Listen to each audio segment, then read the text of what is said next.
अस्सलाम वालेकुम, आदाब। मैं हूं मोहसिन और आप देख रहे हैं BBN न्यूज़। आइए शुरुआत करते हैं आज के खबरनामे की और नज़र डालते हैं हेडलाइंस पर। तेलंगाना में मंदोज तूफान का असर, हैदराबाद समेत रियासत के मुख्तलिफ मकामात पर वक्फे से बारिश का सिलसिला जारी। महकमे मौसमियात ने आइंदा 2 से 3 दिनों तक मजीद बारिश का जाहिर किया इम्कान।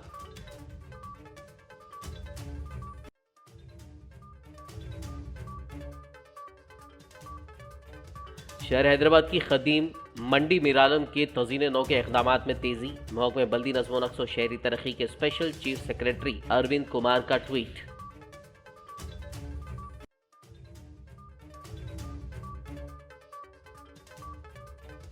हैदराबाद में पीर को क्रिश्चियन भवन की इमारत का रखा जाएगा संग बुनियाद। वजीर तलसानी श्रीनिवास यादव का बयान।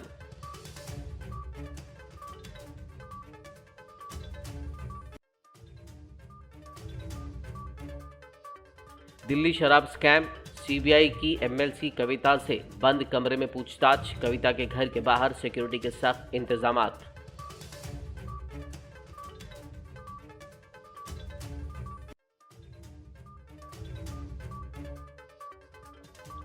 MLC कविता से CBI तहकीकात का किया जाए live telecast. CPI hobby secretary Narayana का मुतालबा।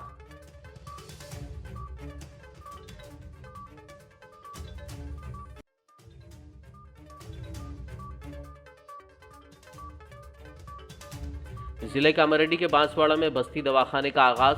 तेलंगाना असेंबली स्पीकर पोचाराम श्रीनिवास रेड्डी ने किया इफ्तिताह।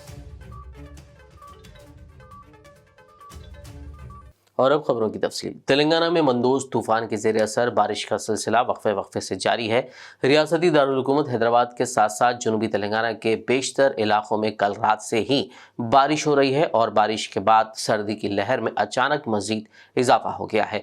बारिश के सबब दर्जे हरारत में गिरावट हो गई है। शहर हैदराबाद में हफ्ते की शाम से ही आसमान मुकम्मल तौर पर अबर आलूद रहा, जिसके बायस कई इलाके कल रात से ही धुंध की लपेट में हैं और वक्फे से बारिश का सिलसिला भी जारी है। पहले ही सर्दी की शिद्दत और दूसरी जानिब बारिश की वजह से मौसम बहुत ही ज़्यादा सर्द हो गया है। महकमे मौसमियात ने शहर हैदराबाद समेत रियासत के मुख्तलिफ मकामात पर आइंदा 2 से 3 दिनों तक मजीद बारिश की पेशकयासी करते हुए मौसम के मजीद सर्द होने का इम्कान जाहिर किया है। दरअसल तमिलनाडु और आंध्र प्रदेश में तूफान मंदोज की वजह से शदीद बारिश का सिलसिला जारी है। तमिलनाडु में इलाकाई महकमे मौसमियात ने कहा है कि बारिश मजीद 2 दिन तक जारी रहेगी। शहर हैदराबाद की खदीम मंडी मीरालम को उसकी असली हालत में वापस लाने की सिमत इक़दामात में तेज़ी पैदा कर दी गई है। तेलंगाना के महकमे बल्दी नज़्म व नक्श व शहरी तरक्की के special chief secretary Arvind Kumar ने ट्वीट करते हुए ये इत्तला दी। उन्होंने लिखा कि इम्कान है कि जल्दी ही मीरालम मंडी के तज़ीन के काम भी शुरू कर दिए जाएंगे। वाज़ेह हो कि शहर हैदराबाद की खदीम इमारतों की तज़ीन नौ और उनको असली हालत में वापस लाने के लिए सरगर्म अरविंद कुमार ने क़ब्ल-ए-ज़ीं कई तारीख़ी नोयत की सीढ़ियों वाली बाउलियों को भी उनके असली रूप में वापस लाने को यकीनी बनाया है।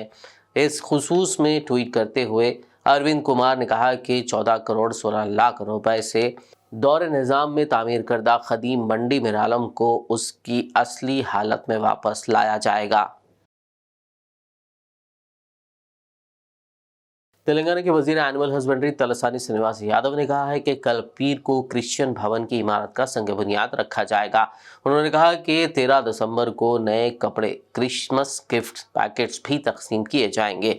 वजीर तलसानी ने क्रिसमस की तकारीब के इनेकाद के सिलसिले में अपनी रिहाइशगाह पर कई ईसाई तंजीमों और पादरियों के साथ मुलाकात करते हुए तबादला ख्याल किया।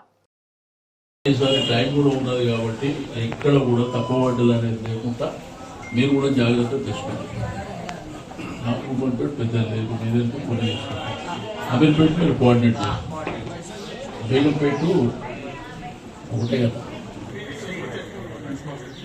ఎస్పీజీ రండి కలిపి కదా, మీకు ఎస్పీజీని హ్యాండ్ ఓవర్ చేస్తాము, మీరు అట్లా ప్లాన్ చేస్తారు. అయితే మీకు ఏంటంటే మేము ఢిల్లీకి వెళ్తున్నాం, అది బెస్ట్ ఎక్కడ అనుకొని ఎస్పీజీ లేకపోతే ఇక్కడ ఎస్పీ దగ్గర ఎక్కడ లేదు అమీర్పేట అక్కడ చేసి మీకు హ్యాండ్ ఓవర్ చేస్తాం, మీరు హ్యాండ్ ఓవర్ చేస్తారు. రెండో నా రిక్వెస్ట్ ఏంటంటే మీ అందరికీ ప్రతి చర్చ్లో రిజిస్టర్ ఉంటుంది, ఎవ్రీ చర్చ్లో రిజిస్టర్ ఉంటుంది. చిన్నది కావచ్చు పెద్దది కావచ్చు దాని ప్రకారం ఇస్తే ఈజీ ఉంటుంది కదా మరి అట్లా ప్లాన్ చేయరాదు మొత్తం అందరినీ మరి గుండెల్లో పెట్టుకొని ముందుకు తీసుకెళ్లేటువంటి ప్రభుత్వానికి కులాలు మతాలకు అతీతంగా అన్ని కార్యక్రమాలు చేస్తున్నటువంటిది కూడా మీకు అందరూ తెలుసు. బట్ యేసు ప్రభు దీవెన మీకు అందరికీ తెలుసు. మొదటి నుంచి కూడా ఈ ప్రభుత్వం సెక్యూరిటీ పరంగా సేఫ్టీ పరంగా కానీ రెండోది డెవలప్మెంట్ వెల్ఫేర్లో కానీ ఈరోజు ఎన్నో కార్యక్రమాలు చేస్తూ మీకు అందరూ తెలుసు. మీ అందరికీ పర్సనల్ ఇన్వైట్ ఏంటంటే రేపు ఉప్పల్ బగాయత్లో ఫౌండేషన్ వేస్తుంది. దేశంలో రేపు మరి ఉదయం 10 గంటలకు అక్కడ వేస్తున్నారు. దయచేసి అందరూ కూడా మీరు అక్కడ 2 acres prime location prime site కూడా ఇచ్చిండ్రు. దానికి డబ్బులు కూడా అలికేట్ చేసి 2 crores. కాబట్టి दिल्ली शराब स्कैम के सिलसिले में तेलंगाना के वजीर आला के चंद्रशेखर राव की दोख्तर व रुकन कानून साज काउंसिल के कविता से सीबीआई की पूछगछ से पहले उनके मकान के करीब पुलिस ने सिक्योरिटी सख्त कर दी। पुलिस ने कविता के मकान के करीब बैरिकेड्स लगा दिए और किसी को भी उनके मकान के करीब जाने की इजाज़त नहीं दी। बीआरएस पार्टी के ज़राए के मुताबिक पार्टी कारकुनों को पार्टी की आला क़यादत की जानिब से हिदायत दी गई है कि वो कविता के मकान के करीब गैर ज़रूरी तौर पर जमा ना हो।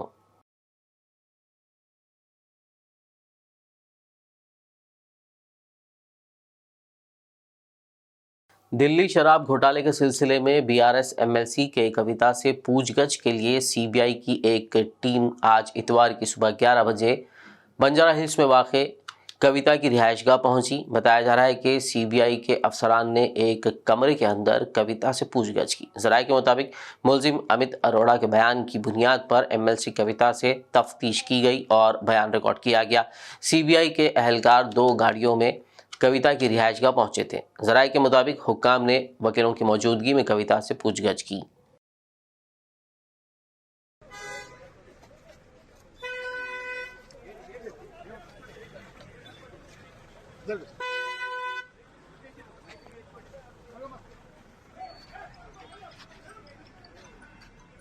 सीपीआई के कौमी सेक्रेटरी नारायणा ने सीबीआई की जानिब से बीआरएस एमएलसी की कविता से पूछगछ करने पर अपना रद्द-ए-अमल जाहिर किया।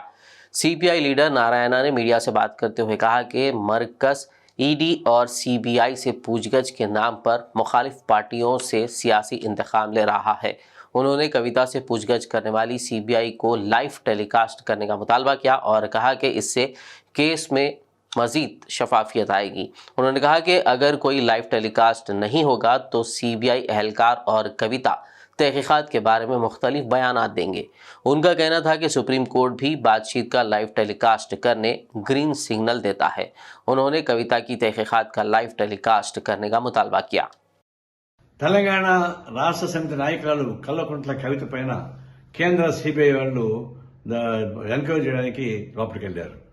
ఇది ఒక విధంగా కేంద్ర ప్రభుత్వం ఈడీల ద్వారా సిబిఐల ద్వారా రాజకీయ ఖర్చు సాధింపు చర్యగా రాజకీయ ప్రత్యర్థులపైన దాడులు చేస్తారని చెప్పినటువంటి అభిప్రాయం ఉంది.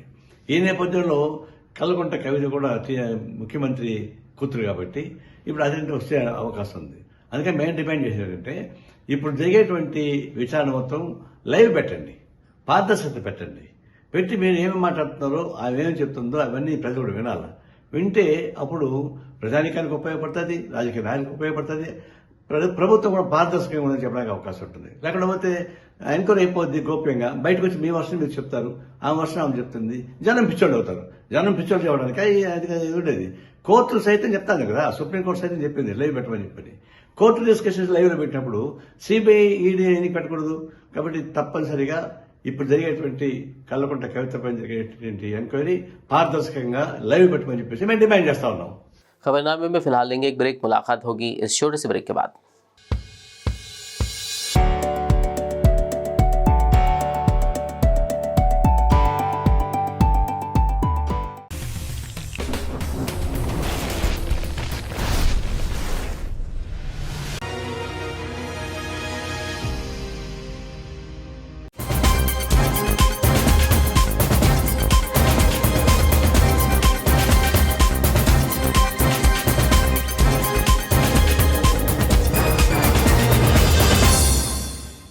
ब्रेक के बाद खबरनामे में आपका दोबारा खैर मकदम। आइए बढ़ते मजीद खबरों की जानिब। हैदराबाद पुलिस ने वाईएसआर तेलंगाना पार्टी की सरबराह वाईएस शर्मिला की भूख हड़ताल को खत्म करवाते हुए जबरदस्ती उनको अस्पताल मुंतकिल कर दिया, जहां उनका इलाज जारी है। पुलिस की भारी तादाद कल आधी रात के बाद शहर हैदराबाद के लोटस पाउंड इलाके में वाक़ शर्मिला के मकान के करीब लगाए गए भूख हड़ताली कैंप पहुंची और शर्मिला की बिगड़ती हुई सेहत की बुनियाद पर उनको ज़बरदस्ती तौर पर वहां से अस्पताल मुंतकिल कर दिया। इस मौके पर वाईएसआर तेलंगाना पार्टी के लीडरों और कारकुनों ने पुलिस को रोकने की कोशिश भी की थी। मरकजी वजीर सयाहत जी किशन रेड्डी ने वज़ीर-ए-आज़म नरेंद्र मोदी की वजाहत के बावजूद सिंगरेनी कॉलोनीज कंपनी लिमिटेड यानी SCCL के प्राइवेटाइजेशन के सिलसिले में BRS की ज़ेर क़यादत तेलंगाना हुकूमत पर झूठी तशहीर फैलाने का इल्ज़ाम लगाया। किशन रेड्डी ने हफ्ते को कहा कि कानकनी कंपनियों के दरमियान कंपटीशन को फ़रोग़ देने और ज़्यादा कोयला पैदा करने के लिए मरकज़ के ज़रिए कोयले के ब्लॉक्स की नीलामी की गई। అధికారంలో ఉన్నప్పుడే ఈ యొక్క సింగరేణి కాలనీస్ కు కేటాయించడం జరిగింది. Number 1. Number 2, 15th August 2016, 15th December 2016 లో తెలంగాణలోని పెనగడప్ప కోల్ బ్లాక్ ను సింగరేణికి కేటాయించడం జరిగింది. ఇది ఆర్డర్ కాపీ. ఆ తర్వాత ఒరిస్సాలోని న్యూ పట్రపారా కోల్ బ్లాక్ ను 30th October 2019 లో దిస్ ఆర్డర్ కాపీ సింగరేణికి కేటాయిస్తూ ఆర్డర్ తీసుకురావడం జరిగింది. तेलंगाना असेंबली स्पीकर पोचाराम श्रीनिवास रेड्डी ने जिला कामारेड्डी के बांसवाड़ा में बस्ती दवाखाने का इफ्तिताह अंजाम दिया। इस मौके पर खिताब करते हुए उन्होंने कहा कि रियासत के अवाम को सरकारी दवाखानों में मुफ्त और बेहतर व मियारी इलाज की फरहमी के लिए CM KCR मुमकिन इक़दाम कर रहे हैं। उन्होंने कहा कि बांसवाड़ा को 2 बस्ती दवाखाने मंजूर हुए हैं। उन्होंने बांसवाड़ा की अवाम को बस्ती दवाखाने से इस्तेफादा करने की ख्वाहिश की।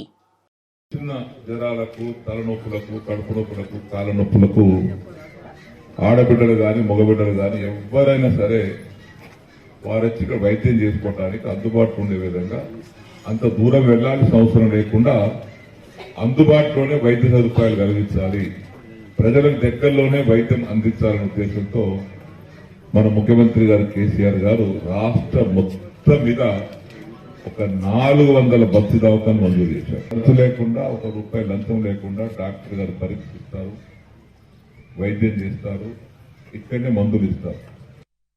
मजलिस इत्तेहादुल मुस्लिमीन यूनिट बोधन के एक वफद ने निज़ामाबाद पहुंचकर नौ मुंतखब ज़िलाई इंचार्ज मजलिस पार्टी शकील अहमद फाजिल, डिप्टी मेयर निज़ामाबाद इदरीस खान की गुलपोशी करते हुए मुबारकबाद पेश की।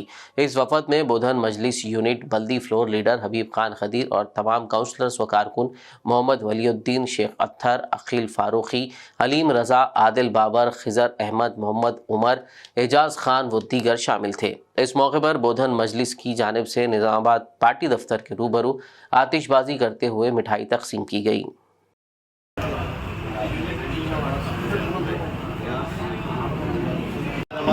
अस्सलाम वालेकुम रहमतुल्लाहि व बरकातहू। आज हम बोधन AMM की जानिब से, बोधन यूनिट की जानिब से तमाम काउंसलर्स, तमाम MIM पार्टी के मोहतमद, नायब मोहतमद और सुधीर और मोहतमिदीन और मेंबर्स यहाँ पर नकवी मिल्लत असुद्दीन अवीसी साहब 2-4 दिन पहले निज़ामाबाद डिस्ट्रिक्ट की बाड़ी जो ना बाड़ी चुनी गई थी, उसमें जो है ना हमारे शकील साहब अर्बन निज़ामाबाद अर्बन के सदर थे, उनको जो है ना डिस्ट्रिक्ट के सदर बना गए। उस मौक़े पे जो है ना हम तमाम बोधन के काउंसलर्स और बाड़ी के मेंबर्स यहाँ पर जो तशरीफ़ लाए, मुबारकबाद देने के लिए तशरीफ़ लाए। हम तहे दिल से काउंसलर की जानिब से, बोधन AMM यूनिट की जानिब से और बोधन के अवाम की जानिब से तहे दिल से मुबारकबाद देते हैं। तेलंगाना के ज़िले निज़ामाबाद में पुरअसरार धमाके में एक शख्स शदीद ज़ख्मी हो गया। ये धमाका ज़िले के बड़ा बाज़ार इलाके में कल शब उस वक्त पेश आया जब एक मुकामी शख्स केमिकल बॉक्स खोल रहा था। इसी दौरान एक ज़ोरदार धमाका हुआ जिसमें ये शंकर नामी शख्स जो कचरा चुनता है शदीद ज़ख्मी हो गया। ज़ख्मी शख्स को एम्बुलेंस के ज़रिए सरकारी दवाखाना मुंतकिल किया गया। मुकामी लोगों ने बताया कि धमाके की आवाज़ दूर तक सुनाई दी। वाक़े की इत्तला पर पुलिस ने मुकामी हादसा पहुंचकर हालात का जायज़ा लिया और धमाके की वजह पता लगाने की तफ्तीश शुरू कर दी। कागजनगर मंडल के जंगलाती इलाके में शेर की मौजूदगी की खबर से मुकामी लोगों में खौफ का माहौल देखा जा रहा है। कागजनगर के साकिन ताहिर के मुताबिक वांकड़ी से वो इलेक्ट्रिशियन का काम करके वापस लौट रहा था कि कागजनगर से तकरीबन 5 किलोमीटर दूर इक्सापुर जंगलाती इलाके की सड़क पर अचानक शेर आ गया और उसकी मोटरसाइकिल शेर से टकरा गई, जिस पर वो दूर तक घसीटते हुए चला गया। जख्मी ताहिर खौफ के आलम में अपनी जान बचाने के लिए भागने लगा, जबकि वो शेर दूसरी सिमत चला गया। बादशाह वहां से गुजर रहा एक राहगीर ने जख्मी ताहिर को अपनी मोटरसाइकिल पर कागजनगर के अस्पताल पहुंचाया। इब्तदाई तिब्बी इमदाद के बाद ताहिर ने वाक़े की तमाम तफसीलात मीडिया को बताई। ये कहाँ से आ रहे थे आप? मैं वांकड़ी से आ रहा था। वांकड़ी से मतलब इलेक्ट्रिशियन में 2 व्हीलर पे आ रहे थे? 4 टू व्हीलर? व्हीलर पे ओके। सिटी 100 गाड़ी है। हाँ। अचानक आ गया सामने, उसकी उन जैसा निकला मेरी गाड़ी। नहीं, ये कहाँ हमला कहाँ हुआ? ये चुन्नम भट्टी से इधर से 5 किलोमीटर। नहीं, गांव का नाम क्या है? गांव नहीं है, बीच में रोड में। गांव से निकल गया मैं, बीच रोड पे वो जंगल में। नहीं रोड में हंसापुर बोल तो ये हंसापुर, ये ब्रिज पार होने के बाद ये रूरल पुलिस स्टेशन से राइट साइड में जा रहे सो? हाँ, राइट साइड में जा रहे थे। तो पुलिस स्टेशन पार होने कितनी देर के बाद मिला? 5 किलोमीटर है अंदर जाना इधर से। मैं उधर से आ रहा था और 5 किलोमीटर तो मैं कागजनगर को आ जाता था। तो एकदम बाइक के सामने आ गया। तो सामने आ फिर गया। तुम क्या करे वो टाइम पे? मैं ब्रेक मारा उसको देख के। हाँ। अब उसकी पीछे बैक साइड पे लगते गिर गया मैं। फिर वो तुम जान कैसा बचा शेर से? उन ऐसा एक मेरी गाड़ी उसके साथ ही छे। हाँ। मैं कितनी की दूर पे लगड़ लेते क्या, टी शर्ट पूरी लगड़ लेते, ये पूरा छिल लेते, मैं चलेगा सामने। ऐसा टर्निंग है वहाँ पे, टर्निंग मैं ऐसा छिल लेते सामने चलेगा। तो शेर क्या करा, ऐसा देख के ऐसा सीधा जंप मारा उसने, वहां तक देखा मैं। उसके बाद मैं सीधा भागना स्टार्ट करा, मैं कहाँ भी नहीं रुका। फिर एक पल्सर वाला गाड़ी वाला आया। नहीं, आप भागे तो फिर पीछे शेर आया? नहीं आया। तो इतना जख्मी कैसा हो गया आप? मैं रोड पे जख्मी हुआ है। हाँ। ये रोड से गिर गया मैं, ये रोड के लगे मारा। तो आप मतलब शेर से टकराया? टकराए, बिल्कुल टकराए भैया। तो अभी ये कहाँ लगे मारा? यहाँ लगा, यहाँ लगा, पैर पे लगा। तो उसके बाद तुम्हारे को उठा के कौन लाया वहाँ से? मैं ही उठा भैया, मैं ही उठ के भागा, कोई नहीं उठाया वहाँ पे। फिर मेरे पीछे पल्सर वाला आया। पल्सर वाले को बोला मैं, भैया मेरे को बिठा ले, यहाँ पे शेर घूम रहा भैया, यहाँ पे पुली उन्ना दी ना 30 का पो उन बिठा लिया। फिर नहीं बिठा तो बोला मेरी हालत देख के टी शर्ट भी फट गई वहीं। अंदाजा क्या टाइम था करेक्ट? अंदाजा 1:30 बज रहा था। आखिर में एक नज़र हेडलाइंस पर। तेलंगाना में मंदोज तूफान का असर, हैदराबाद समेत रियासत के मुख्तलिफ मकामात पर वक्फे से बारिश का सिलसिला जारी। महकमे मौसमियात ने आइंदा 2 से 3 दिनों तक मजीद बारिश का जाहिर किया इम्कान।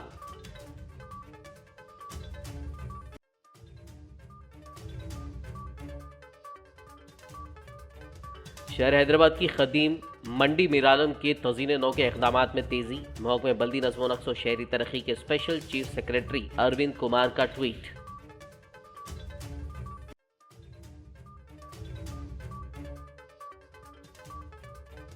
हैदराबाद में पीर को क्रिश्चियन भवन की इमारत का रखा जाएगा संग बुनियाद। वजीर तलसानी श्रीनिवास यादव का बयान।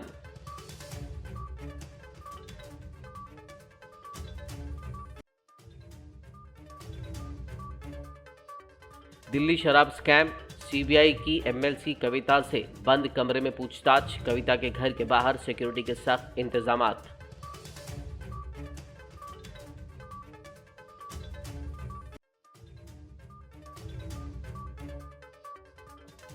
एमएलसी कविता से सीबीआई तहकीकात का किया जाए live telecast. CPI hobby secretary Narayana का मुतालबा।